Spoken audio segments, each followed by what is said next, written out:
Welcome to the Millionaire Mindcast, where we broadcast weekly interviews with millionaire minds from across the globe to empower you on your journey of unlocking a rich and fulfilling life. It's time to unleash your millionaire within. Now, here's your host, Matty A. What's going on, guys? Welcome into today's Wealth Building Wednesday. Breedwell, where you at, brother? You're up in Tahoe and you're relaxing. You leaving your boy hanging on the Wealth Building Wednesday. Hey, I'm not relaxing, man. I'm up scoping out everything for the Wealth Camp. I know we got it moved back to October for our October dates, but still scoping out everything, getting everything ready for the preemptive strike next week. Yes, we're going to have a little fun up there for my birthday, which would have been Wealth Camp. We deferred all of our attendees out to our October one, obviously for coronavirus reasons. But a lot to cover today. If you guys haven't hit us up yet, be sure to text in 844-447-1555. It's been amazing getting to connect with so many of you all around the country at different parts of your wealth building journey, asking great questions, having big wins, dealing with challenges that we're all in right now. And we want to hear and connect with you. So 844-447-1555. Shoot us a text. What's been going on this week, brother? What's going down in the markets? A lot, obviously. And, week by week, things seem to change and evolve, good stuff, bad stuff.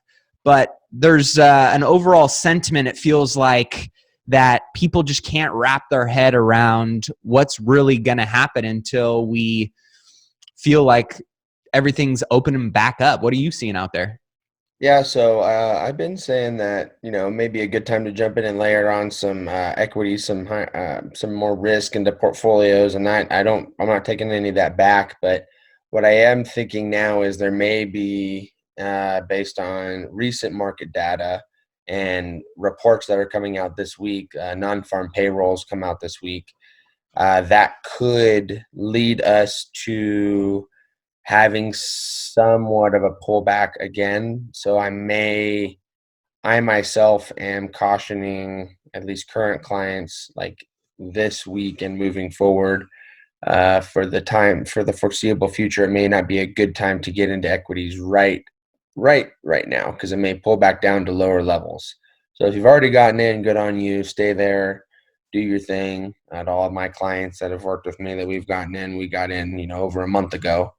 I don't think, it doesn't look like there could be a pullback all the way back down to our March 23rd lows, but it does look like there could be some pullbacks and maybe some starting of some contraction, which is where the market kind of moves up and down really aggressively, but in a sideways motion.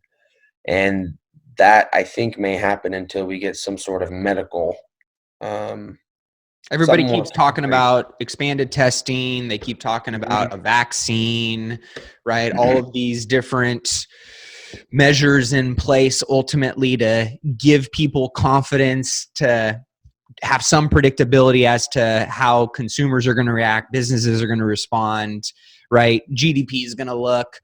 You guys have been on a lot of calls over really the last 60 days.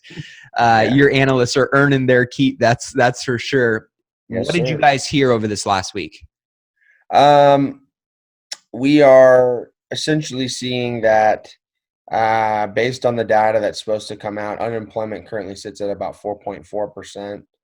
And if what is expected to happen happens, we could see those numbers jump up to 16%, which is almost a little under a fourfold jump. Yeah, exactly. Oh, hold on. That's a big number that you just jumped up from. So 4.4%, 30 million people as of this last week filed for unemployment. Again, we still think that's underreported because of, a variety of reasons of people getting bottlenecked or unaccounted for in the system, cash, workers, all kinds of people, right?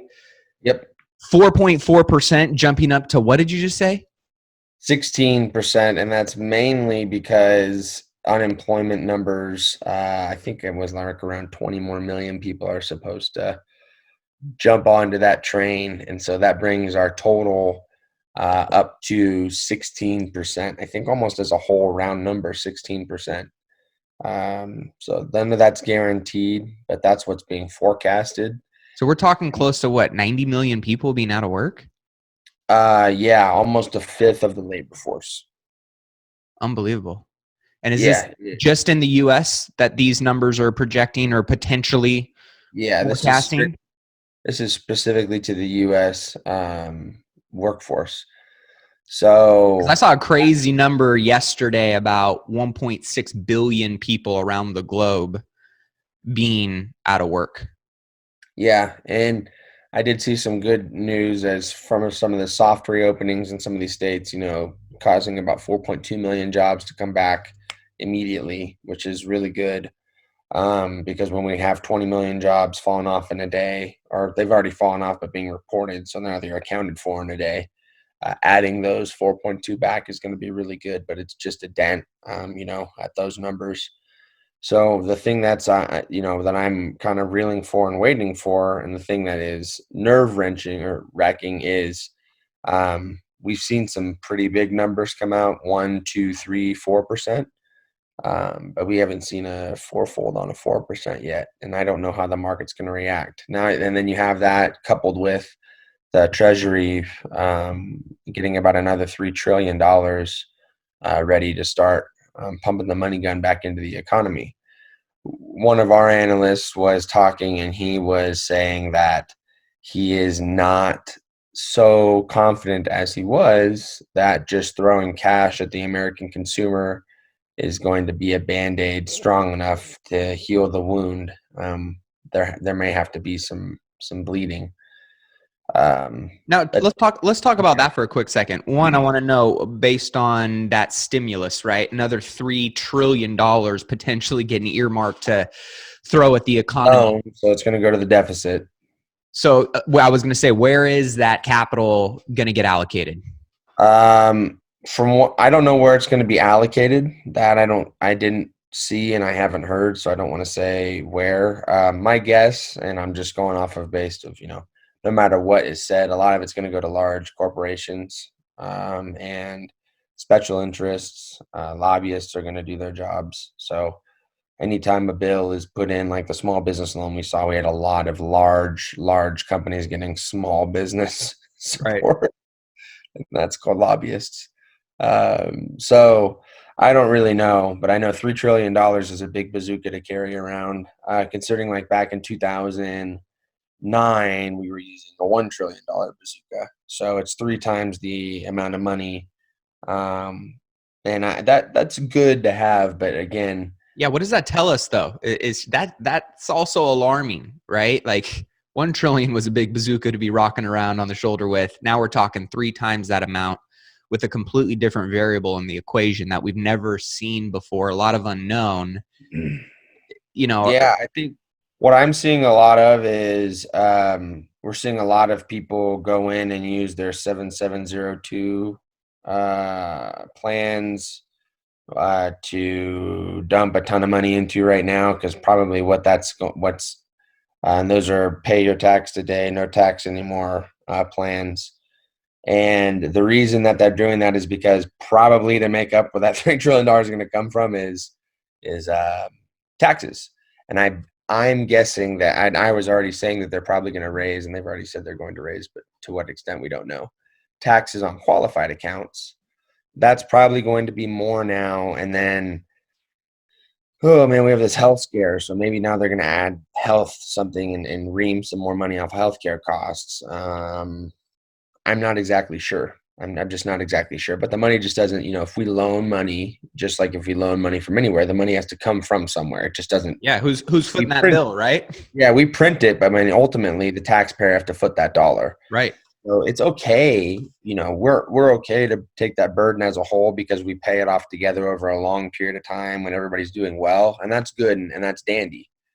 But we're taking huge swaths of cash. The U.S. Treasury is. And the market is still pretty sick, and so that's the worrisome part of it to me, is that normally when you put this amount of money into the market, it gets healthy very quick, and we just keep having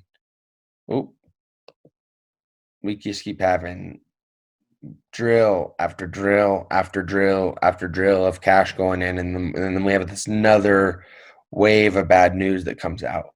So I really am wanting, we need a vaccine or something. That's going to make me feel a lot better, because I'm still confident. I'm still confident in everything that I've done and we've done for people up to this point. But now moving forward, again, like I told you this morning, I just feel we're moving into the gray. And it's a lot of unknown, and there's going to be a lot of I don't know how to say, educated guesses. Yeah. Well, let's go That's back really real all quick. I want to touch base on what your analysts, somebody who is very bullish and had a very optimistic and positive outlook, kind of switching their tone based on some of the data and some of the things that they're seeing and sentiments they're feeling. And this is coming from higher up, with a lot of resources, people that you trust, that you guys rely on. Yep. What was the overall sentiment as to, you talk about 16% unemployed? I mean, that's an astronomical number, never before seen in the U.S. economy. What could, if we were to play devil's advocate and plan for worst case scenarios and remain optimistic, but let's plan for worst case scenarios. What does 16% of unemployment mean for the U.S. economy? Well, I would venture to say nothing good. That is a safe. That's a safe area to be at, and I think everybody would be there with me. Just the odd thing that's been happening is we've been having this bad data come out for the past couple weeks, and sometimes the market has reacted how it should, where it's pulled back, but other times, and most of the time, it's propped itself, and that's due to stimulus in the form of cash injections. And now the U.S. government is going to start buying junk bonds this week, and they have said they'll jump into equities if they need to. So it's like you have to play two sides of the street. Like, this is the side the Fed is playing on, and this is the side of normalcy. Like, if we're only just talking how things are supposed to go without anybody stepping in and just things running their course, this is a very scary place to be in, because it's going to, because it has to go down. I mean, So if you were to give your best educated guess and crystal ball, do you think we're due for another drop? We've been talking about this for a couple weeks, right? And you've always said, hey, you see two big drops, most likely there's going to be a third that accompanies it at some point. We haven't seen that. There hasn't necessarily been a backstop. There's been a lot of unknowns as to when we're going to reopen. And then once we do reopen, how are consumers going to respond? How are businesses going to respond? What data actually comes out to give us a little bit more insight? Is that what we're waiting for? That could be the catalyst as to the next response from big money moving in, out. What I'm thinking is, there's a couple things that are worrisome to me. Again, down the road a little bit, mortgage forbearance, that one we've talked about a few times. That one's worrying me. Now we have current administration getting back into a pissing contest with China. And then on top of that, you have the UK and Russia's death toll from the coronavirus pandemic skyrocketing. Russia's throwing freaking doctors out of buildings, and the UK their death toll is about to surpass Italy, and they're going to be the worst in Europe. So now we have all this good news, like Italy's reopening and they're getting back to normal business, and we have 40 plus states reopening and all sort of stuff, and we can't even look at it or take it into account because we have this whole new fresh wave of bad news that we now have to deal with. And unfortunately, the bad, it just outweighs the good. It just does right now. People are too scared to look past the fear factor of it, and it's okay to be scared to an extent. And that's never a bad thing. But I do let me think ask you this: other stuff going on. You and I have thrown this conversation around a little bit, and some pretty big names, respectable names. People like Ray Dalio. You got big hedge fund managers like Carl Icahn. You got all kinds of big names that are, traditionally not bears, right? And now are starting to come out with more of a narrative of, yeah, not only are we going to experience a great recession, but some of them are throwing out the big D depression word and the tracing of, data being very similar from, 1930 to 1945 and heading into that window of time. And obviously different economies, different variables at play here, but are we heading into a depression? We're not seeing that. I'm not hearing any of that. And we do a pretty decent job of forecasting. We're not perfect, but we do a pretty darn good job. We messed up in 15 at the end of the year. We didn't see the Fed rate change. We had 2008 smack dab right, and we had the dot-com bust smack dab right. So I am confident that we are again going to be in turbulent times, but depression, I don't know. What do you need to see in order for you to feel like, here are some of the things that we're paying attention to that might tell us if we really are heading into much more desperate times? Mainly just the Fed. I know that sounds like I'm beating a dead horse, but again, if we had everything going on and then no Fed or the Treasury or the current administration to say they're going to do what they're going to do, and we weren't in an election year, which means they're really going to do whatever they can do, I would feel more like the big names that you had mentioned on the ladder. But every time that I felt that way, then we see these moves by the Fed and then what it does to the market, and it props it right back up and it keeps it going. So I feel like although we are going to see those actions hit the market and there's going to be pullbacks due to that, which will present small windows of buying opportunity for those who are prepared for it. I just think it's going to be a crappy, plain vanilla year for the economy. We haven't moved our price targets. Neither has anybody else around the S&P, ending around 3,000 to 3,200 at the end of the year. And I think then we're going to have a nice, strong beginning of 2021. That's where I've held my hat for the past 3 months, and I'm still hanging it. I just think that, like everybody was saying and nobody knew, from now until July and August, pretty much, when we'll probably get some more concrete evidence on a vaccine. Human trials will have been 60 days in effect, so we can now see how it works in a human. That is the news that I really think people want, because until then, I don't think anything else can subside the fear. Money can do a lot of things, but it just cannot. It can't quell the fear of the American investor. It's going to be very interesting to see how the next couple months play out to get everybody up to speed on, some of the data we're tracking in the real estate world right now. Market Watch just came out with an article. Pending home sales dropped to the lowest level since 2011 as the coronavirus continues to kind of take its toll on consumer confidence. One, for a variety of reasons of, just demand getting slashed, people just kind of sitting in that holding pattern, right, of not knowing how the markets are going to respond and what it means for them and their careers and their finances. And so you're seeing this kind of pullback, and yet we still saw, right, reports showed consumer confidence was relatively strong this last week, right? Stronger than expected. It's hard. It's hard to read a green report. It's almost like you have to think of it this way. Like you took a test and you were expecting it to get a 40%, and you got a 55. You still failed, but you just failed less than you thought you were. Yeah. So the consumer data was still not good. It was just better than it was supposed to be. So that's a positive in itself, but nothing that I think or I've heard that people are like, "Ooh, man, that's great." We had an 89.1 come out, and we were expecting an 88.8, and so that's just like not a huge deal. I mean, that's good. I don't want to say it's not good. Like, oh, let's just have a negative report.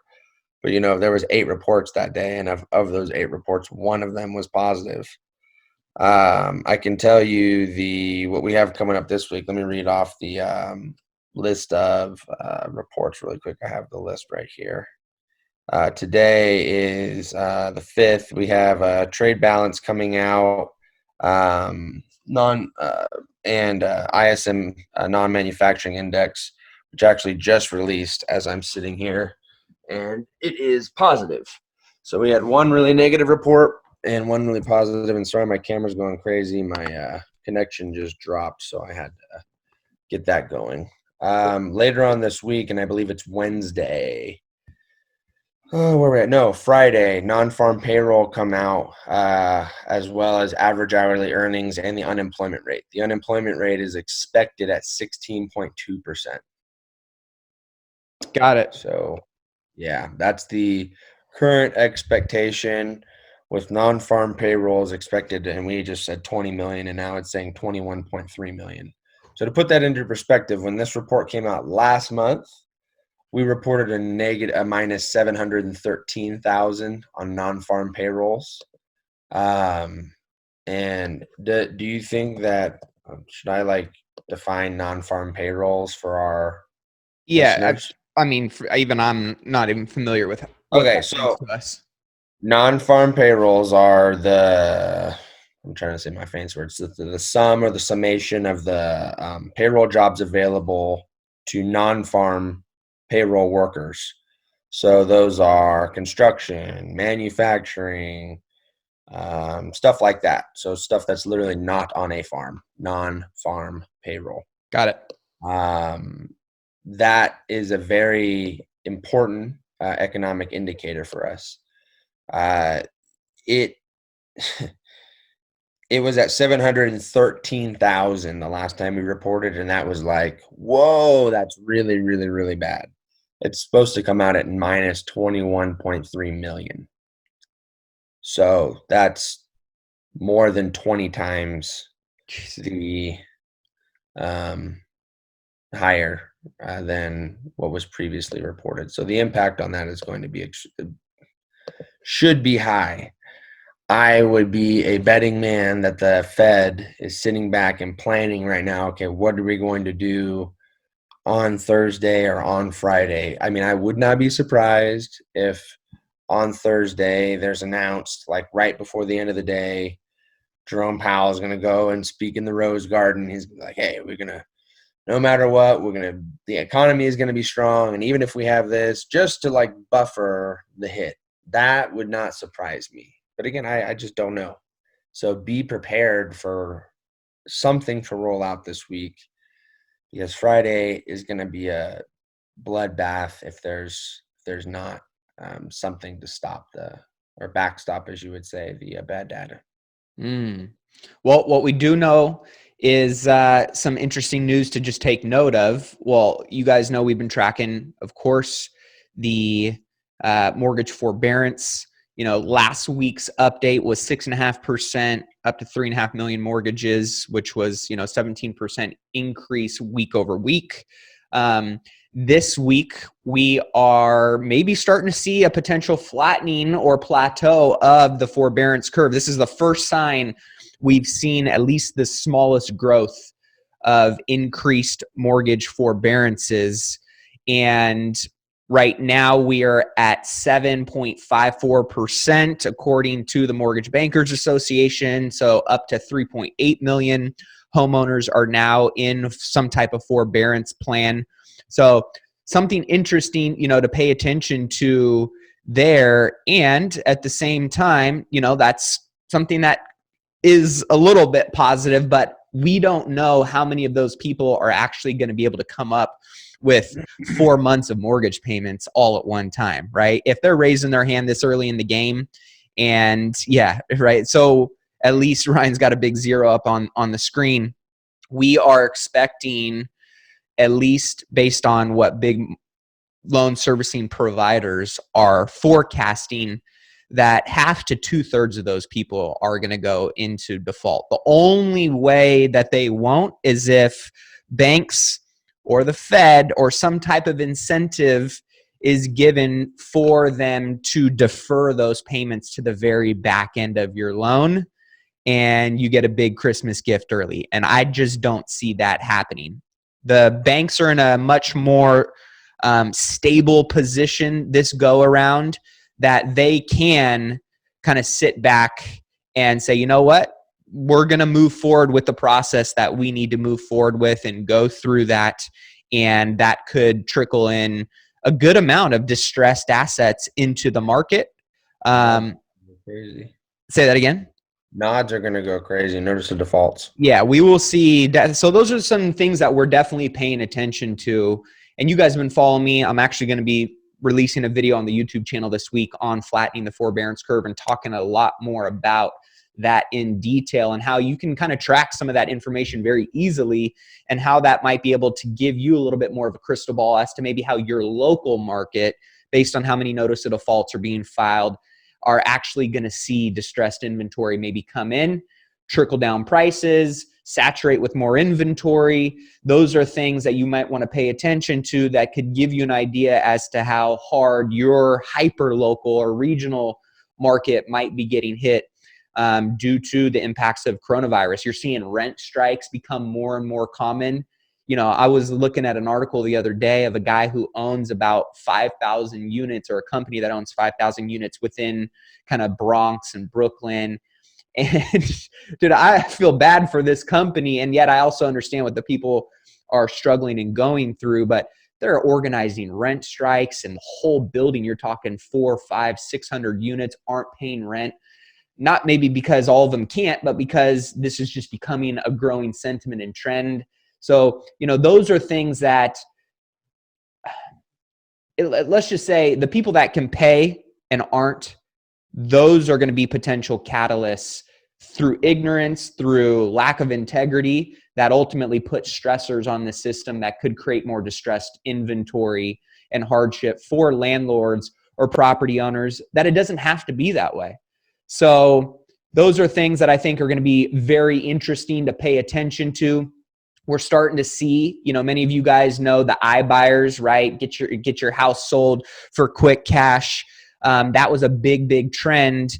And, you know, you got Open Door, you got Zillow, you got a lot of other funds out there that are kind of these quick cash buyers that said, whoa, we're going to sit on the sideline right now. Too volatile, too crazy. We want to sit in as much cash. We want to get bad debt off the books. We need to figure out what's going on right now. Well, as of today, Housing Wire just announced that Open Door, which is one of the largest iBuyers in the nation, after pausing their home acquisitions, they have now announced that they are getting back in the game. So once one gets back in the game, that may lead to others getting back in the game as well. So that's somewhat of a vote of confidence as to some of the big money that was sitting on the sidelines going, all right, I think we have somewhat of an idea of what we need to do with what adjustments we've made to our acquisition strategy, what market data we're seeing. That's something to pay attention to as well. With that being said, you know, there's other things that are starting to become other potential catalysts for other, you know, dominoes in this chain that could put stressors and knock over other aspects of industry. We're seeing supply chain issues. We're seeing credit card bubbling issues. We're starting to see a lot of other things. What are you seeing? Or is there anything that we're missing here that could potentially, maybe, you know, it's a floating variable right now that isn't necessarily getting a lot of attention or leading, you know, it's in the forefront of the spotlight that people are paying attention to, but any of these other things could potentially turn into bigger catalysts that lead to larger dominoes falling over? Yeah, I mean, just you've touched on them. The you know, people's getting the credit limit slashed. I think it was like 28% of consumer credit got slashed because they're floating too much, and so people don't. These credit card companies don't want you to rack up and max out your credit cards and then just float it and not pay it off and BK it or settle for less. So before that happens, they're going to take the meat off the table. I know me and you had the opposite happen. You know, I had a credit line increase, and I think you opened up a new line of credit last week. And it's just being capitalized, being financially sound, and then obviously knowing who to talk to, what to say, and how to ask. So that obviously plays into it. There's that going on. The mortgage forbearance, like I mentioned, that's a concern. and then the data that's starting to come out, and now the effects of what's happened over the past 2 months is now starting to be realized. And how is that going to play out once it's in the marketplace? It's one thing to talk about it and price it in or forecast, but when it's here and it's in the room, how are we going to respond to it? And that's what we're really going to see this week. So I'm excited to see. I think Wednesday and Thursday are going to be exciting days for the market. Excuse me, guys. I think that also I think there's a lot of people that are going to be really excited to try to make their name on your side of the street and mine. Mm-hmm. Again, I'm cautioning, don't jump into the market on real estate, whether it be SFRs or commercial or whatever, what have you, multifamily. If a deal's a knockout, a deal's a knockout. There's no doubt there. So just make sure it pencils out on paper. But, if you're new to the game and you're just starting, or you just got into the game 6 months ago, you may want to hold off and get your feet wet and feel the warmth or coolness of the water until you are comfortable navigating it yourself. Because if you make one bad move in a market like this, career ending. It's less forgiving in a market like this. In a market, 6 or 12 months ago, you got some more room for error, right? And so I think now more than ever is the time to be patient, but to also be looking for opportunity, be in conversations, be building relationships, networking, because there will be distressed opportunities more and more frequent that come into the conversation. I'm already seeing them. Well, I'll give you an example of two sides of the coin.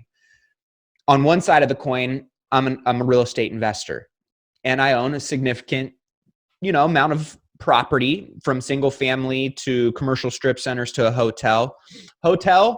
I was up there this last weekend, and thankfully we're capitalized and we have reserves. But when I was up there talking with the Lodging Association vice president this last week, he was already talking about 30% of the hotels up in Lake Tahoe will be unable to open their doors again if the shelter in place doesn't get lifted in the next 30 days. And hotels can actually start housing guests. So when you think about that all around the country, that's just one piece of product in commercial real estate. Then you go over to my commercial strip centers. We've collected about 65% of our rents. And we're still kind of early in this. When you see businesses that are being shut down that rely on storefront, customers coming in. Hey, I have a dog wash lady who's in one of my strip centers, and she can't do, in-person dog washing, and they literally have shut that business down. Or a restaurant that is going out of business, right? You see vacancies start to increase, and you understand market cycles, and we're moving into the hyper supply, which is really phase 3 of a market cycle, trending down into phase 4, which is a recession. We're going to start seeing commercial product. We haven't even begun to see any of those true effects actually ripple into people going, oh shit, I need to sell my property. Oh shit, I'm going to need a loan mod, or I'm going to need to refi, or I'm going to need to sell and get out, or, get foreclosed on, or whatever. We haven't seen that yet.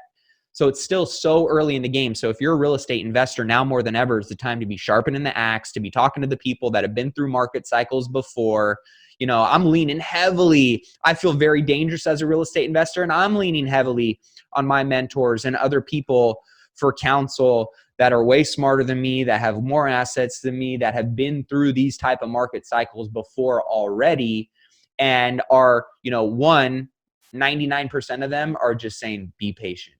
Be patient. Yes, there's going to be opportunities out there, and we haven't even begun to really start to see the distress that this circumstance the world finds themselves in is going to create from an opportunistic perspective. But I love what Warren Buffett said this last week.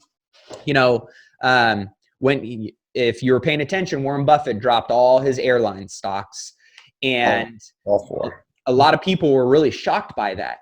And at the same time, one thing that I love that he said was, it's not so much how great America is today, but rather what makes America great is its ability to address the mistakes and become better. And when you look at the hundreds of years, our country's done some pretty fucked up stuff, right? And some of the things that we've done to people and races and genders and classes. And we've also been very innovative in going, that just doesn't work, or that doesn't make sense, or we need to change that. And you have to, what he was saying was like, I'm betting on America's ingenuity to evolve and grow and become better from this. Like, I'm not going to bet against America, right? And so if you're betting against America, one, you should probably just leave the country. And two, you're probably going to end up losing in the long term. And that's what wealth building is all about. What we talk about all the time, Ryan, right? Is like, yes, you're going to have these sprints like we're in to be strategic and make shifts and pivots. But at the end of the day, when we're talking about wealth building, what Wealth Building Wednesday is all about, this is ultimately connecting data and dots along the way. But ultimately, it's all about the marathon and the long-term game that we're playing, and successful investing isn't about, it's about more than just buying winners and making money in the short term, right? It's about having the discipline to know when you need to just play the long-term game and check your short-term emotions and keep the big picture in mind and make sure the short-term stepping stones or decisions you're making or not making, right, are still aligned with the long-term goal. And that can be very hard in markets as crazy and volatile like we find ourselves in right now, right? Agreed. Yeah, because emotion gets tangled up in there, fear, FOMO, all of it. So yeah, no, it definitely is. But the 95% that come out of this will talk about it as a story, and 5% will talk about it as a platform. So I just want to be in the 5%. I love that. Yep. Be a statistic on the right side, right? Don't be a statistic of the masses that unfortunately many people are being cheap right now. They're allowing other people, other things, other circumstances outside of their control be the reason why they do not do anything about it, and that ruins the rest of their life. And ultimately, we know that all of us, if we decide want to put two hands on the steering wheel, we're 100% in control. Now, obviously there's, limiting factors and things that come into, play when we're talking about those things. But at the end of the day, as an entrepreneur, as a wealth builder, we create our own economy. We find ways to navigate and create opportunity for ourselves. So don't be one of the sheep, and stay connected to the right communities, the right people, the right podcasts. Of course, if you're not subscribed to the podcast, be sure to subscribe so you never miss another episode. But with that being said, right, we know that the rich are getting richer, the poor are getting poorer, the middle class is going to be working harder than ever and going absolutely nowhere, right? But you can get on the right side of that coin if you choose to do the right things, get connected to the right people. And that is a grind, and it is a journey. And that's a key word there. It's a journey. It's not something that happens overnight. But with the right choices, with the right action, with the right mindset, you're going to come out. We're all going to come out of this stronger, wiser, a little bit more weaponized, a little bit more dangerous to go and navigate the new world that, we're all going to unfortunately be forced to deal with. But once you accept it, once you adapt to it, and once you figure out how to navigate the new landscape, right, then it just becomes a new board game that you just got to get a little bit better every single day at playing. So with that being said, we're going to have more news for you guys coming up. For many of you who are always reaching out, wanting to know more about how to capitalize on a real estate recession without needing any money or experience, how to find, analyze, fund these profitable investment opportunities that you hear many of me talking about, got a free course for you guys. You can just text the word INVEST to 844-447-1555. Ryan and I are also cooking up something very exciting for you guys that ultimately is going to allow you to become your own bank, or to help other people who have wealth to become a bank and to grow their wealth strategically, very tax incentivized ways that are all legal, all ethical with this infinite banking concept. It's something that I've been doing with Ryan. Many other people do with Ryan. It's how we grow our wealth. It's how really, I'm not the smartest guy or strongest guy or fastest guy. I just always align myself with the people who are, when you look at the wealthiest individuals in the world that have leveraged, this opportunity for decades and generations, it's something you got to pay attention to, right? And so Ryan and myself, we're going to be sharing some really cool resources with you guys in the upcoming months. So be sure to stay tuned for that. If you want more information on our upcoming wealth camps, text the word wealth camp to 844-447-1555. Any final parting thoughts, my brother? No, man. Everybody just, keep on keeping on. Stay in if you need to stay in. Invest in your local communities and stay positive. We're all going to get through this together. With that being said, we will see you guys on next week's Wealth Building Wednesday. March on. Peace, guys.